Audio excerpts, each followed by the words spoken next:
Hey everyone, welcome to the Junto podcast, where we discuss classic books.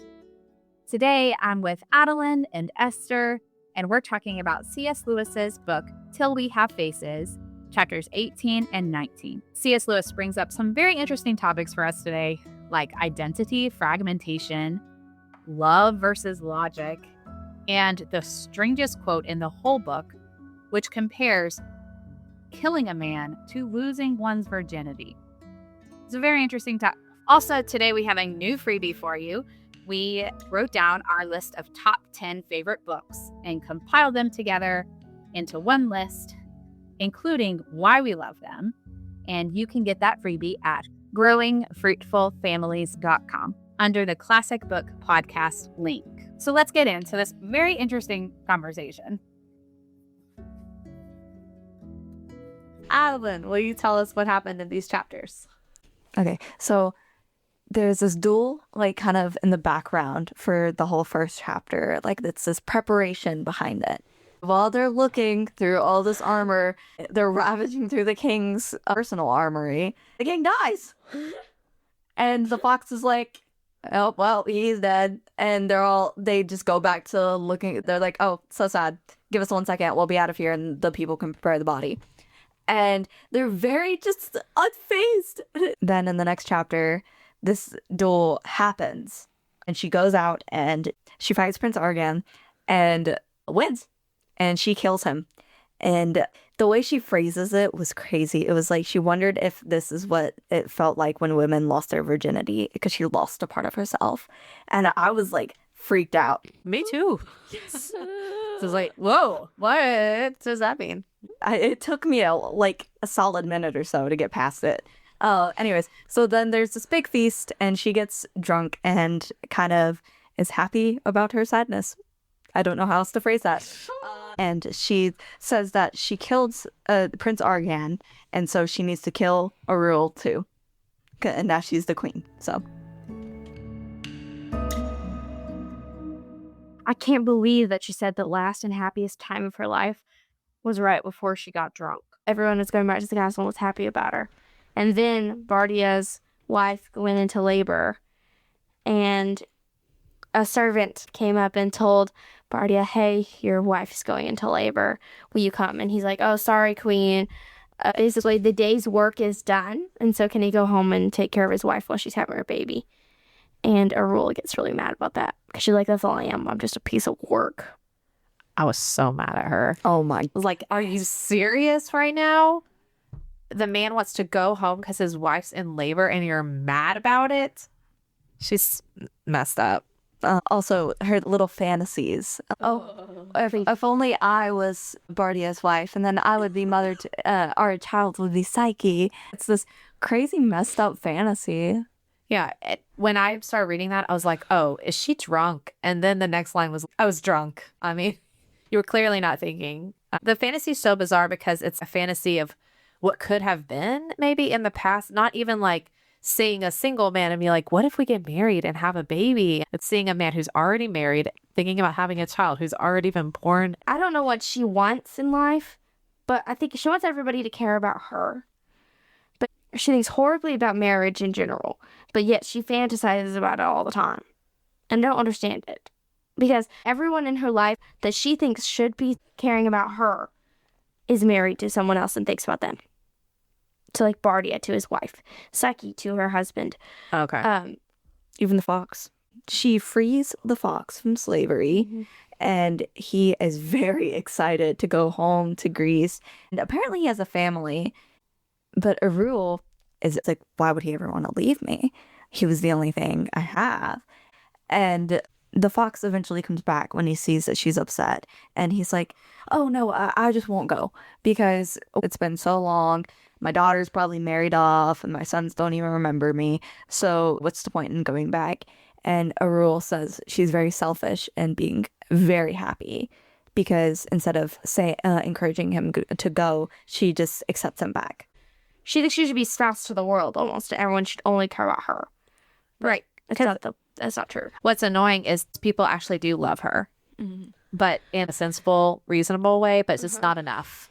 You know, when She sets the fox free, and he's not immediately like, no, I'm not going to go. He's at war within himself, and her thoughts just spiral. She gets on this whole thing like, oh, nobody really loves me, because Bardia would go home to his wife every day, and the fox is about to leave, so who am I? He never loved me. He only loved Psyche, and it just gets worse and worse. And that is so realistic. Everyone does that, but I just wonder why we do that, where it's like you want to be sad and want to be offended. She's definitely a princess. She's a spoiled child. That's surprising, since like the whole world has been set against her. But she still always gets what she wants. Except the love of the people. Exactly.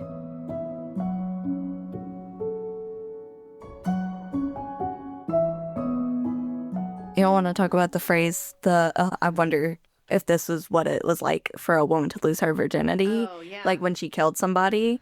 Like that was, it was such a... hope not. I know, it was such a dark thought. Yeah, that's twisted. That is actually very twisted. It's supposed to be like when a woman gets married, it's a good thing, right? Yeah. It's supposed to be a representation of God and man. We talked about this before, coming together. And she's twisted it like that into being exactly like murder. Yeah. I don't think that life is like that. No. I wonder if she's thinking of like rape. I wonder if that's what it, if that has something to do with it. Yeah. But not true marriage. Right. When it's your decision, you want to get married to this person. Yeah. Yeah, I think that's a good thought, because she's comparing these two negative things. I think the reason why I took the phrase as a bad thing was because she had her virginity thrown in her face in the past. She has this like already negative view of it, especially with Psyche, what she thinks of her situation, like this rascal kind of thing. Maybe her just experience with it made her view on it bad. The situation you're bringing up makes me remember that she does have a terrible view on marriage, period, because she doesn't respect Bardia's marriage in any way either. And then even when she realized Psyche is very happy with the brute. And here's the line, I'll read it. It's exactly what you guys were saying. Yet I felt of a sudden very weak, and my legs were shaking. And I felt myself change, too, as if something had been taken away from me. I have often wondered if women feel like that when they lose their virginity. Yeah. And the taking away, Yes. it does remind me of rape, too. But the way that I read it, which I think it was too shallow now having this conversation, was just that virginity is an identity where you're a virgin or you're not a virgin. And she was not a killer, and now she's a killer. So she feels like something inherent has changed in her, but it does seem like a very negative thing. Mm-hmm. So I think it's more than just, well, now I am a killer. Virginity is a super part of your core identity, I guess. But I never really considered virginity until I read this book. I was like, yeah, whatever, you know. Yeah. I mean, I never really thought of it being that crucial to life. I don't really think of it that way either. But in Greek mythology, it's brought up so much that whoever follows Artemis, they are a virgin. Mm-hmm. And that's part of who they are, which, if that's your identity, not just a temporary position that you're in because you're growing up or whatever, it means I am committing myself to not be married. When you break your virginity, it's a huge deal. Yeah. Mm-hmm.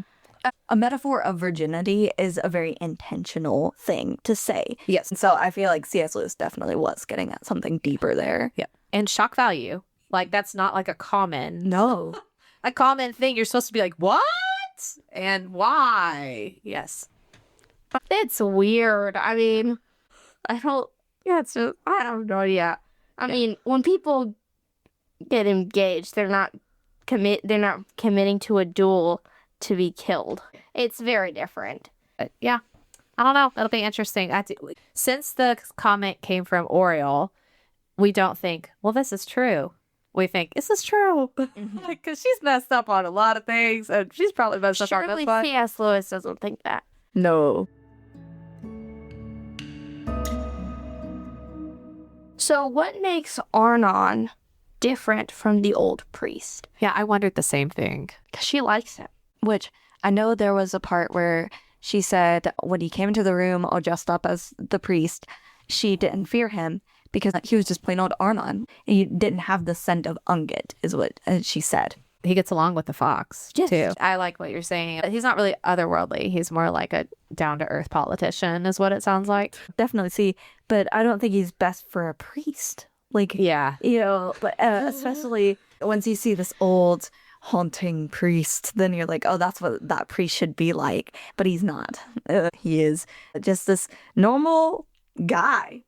He seems more like a pastor to me. He's not like an oracle or something. Yeah. Or even like the apostles, like how they were very set apart. They had seen Christ, you know, in the flesh. And that seems so out of reach Right. a lot of times. Yeah. But your pastor is just your pastor. Someone you can have over for dinner or play a card game with. Right. You were never do that with that priest.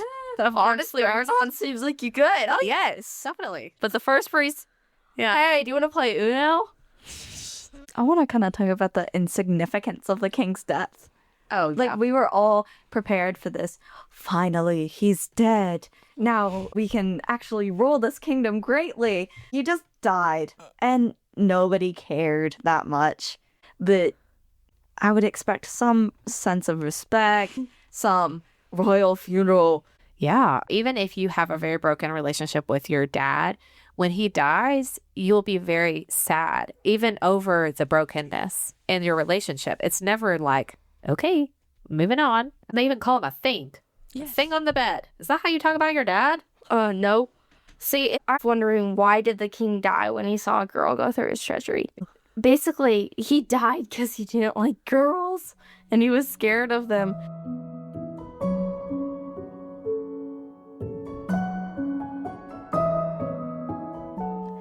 What is the face of death, and how will she see this throughout her life? So where does it come from? So Argon, whenever she's fighting him, his face changes and she sees that he knows that he's going to die. His face looks a certain way. And I want to know what that face looks like. And she said, I've now come to know that it's the face of death.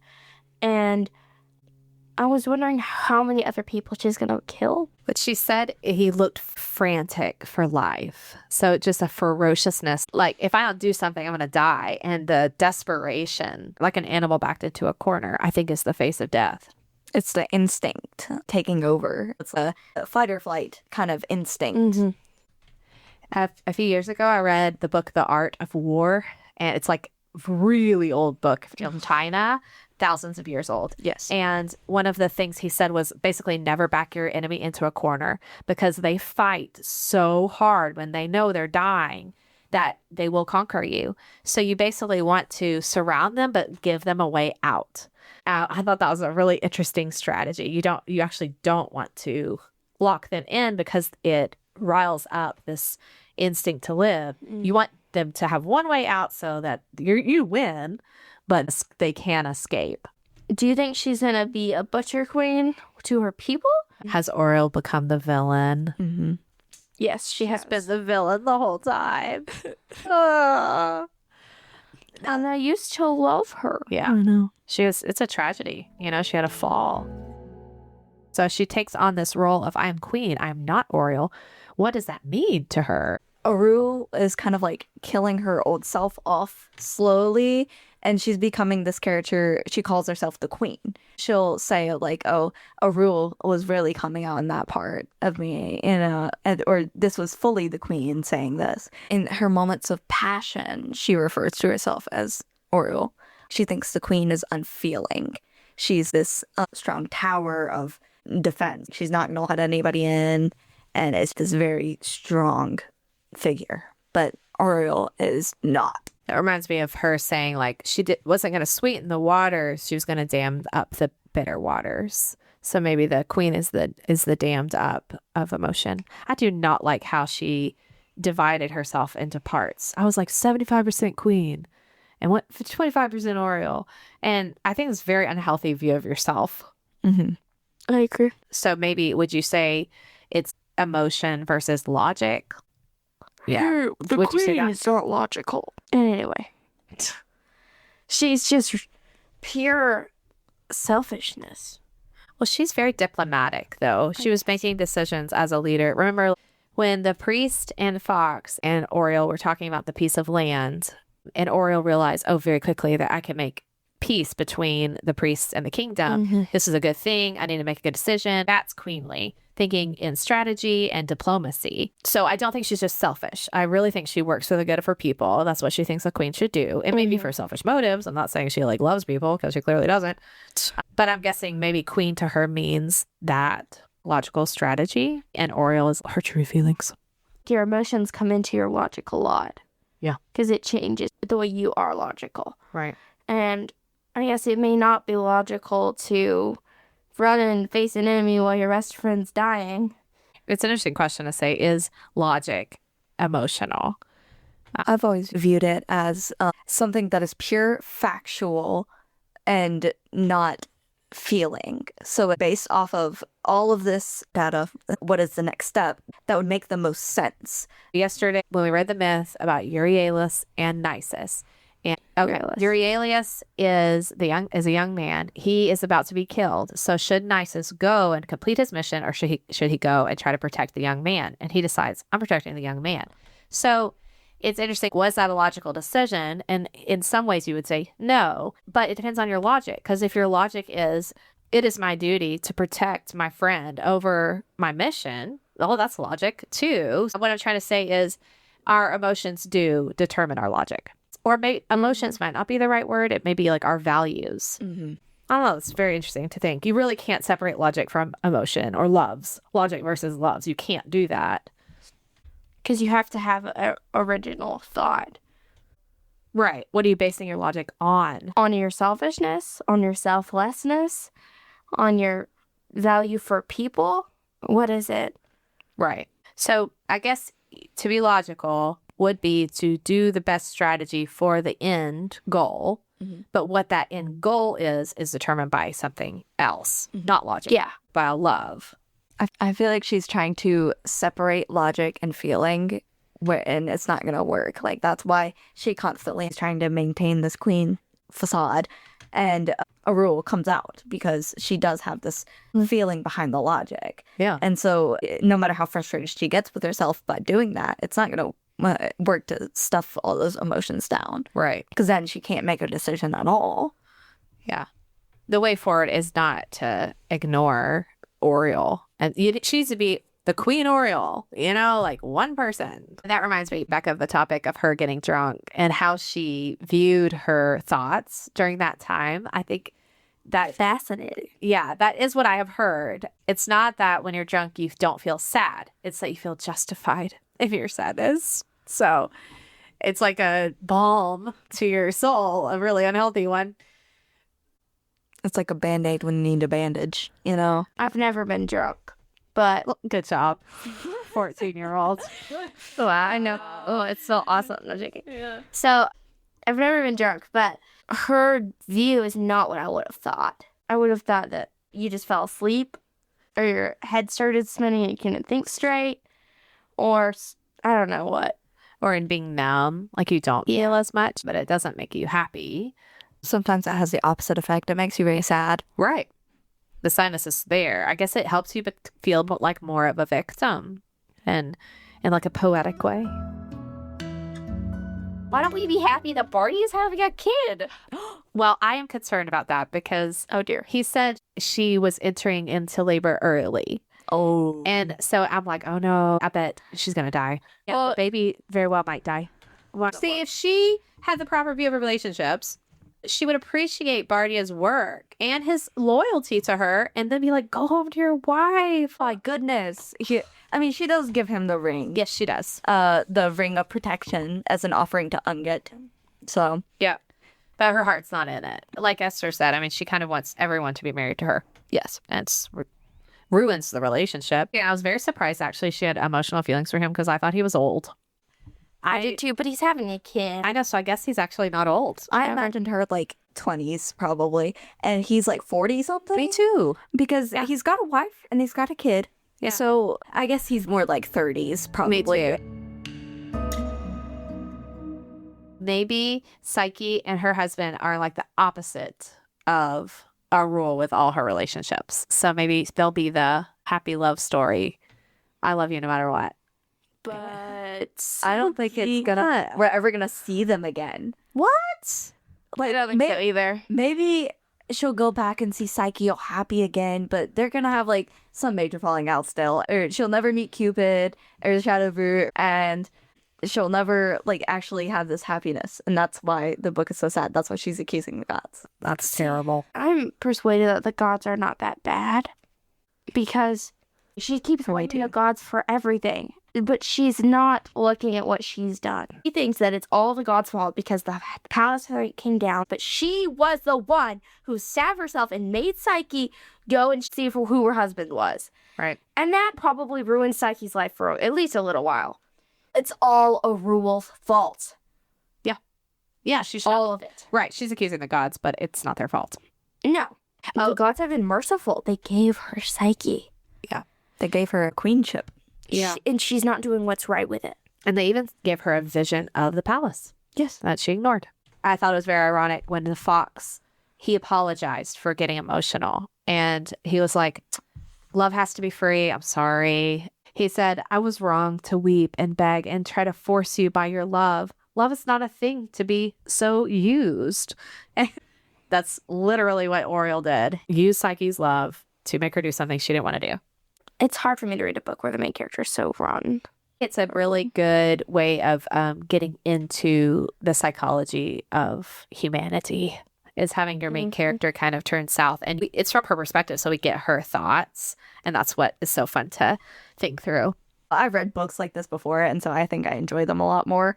But this psychology, how do we go from this good life or this more good mentality or morality into this like terrible person? Yeah, exactly. How does that happen? Yep. And then I'm sure Psyche is supposed to be an opposite from the beginning. Remember, Psyche is not saying, what if the gods aren't real? Or what if the gods are evil? But she's saying, what if the gods are actually there and they're good? And which is the big change. One of the big differences between she and her sister.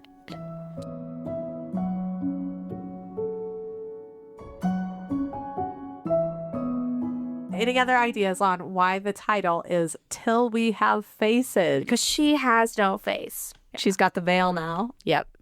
I think so too. And I'm sure Nia wants to see her face really bad. He doesn't know what he's getting into.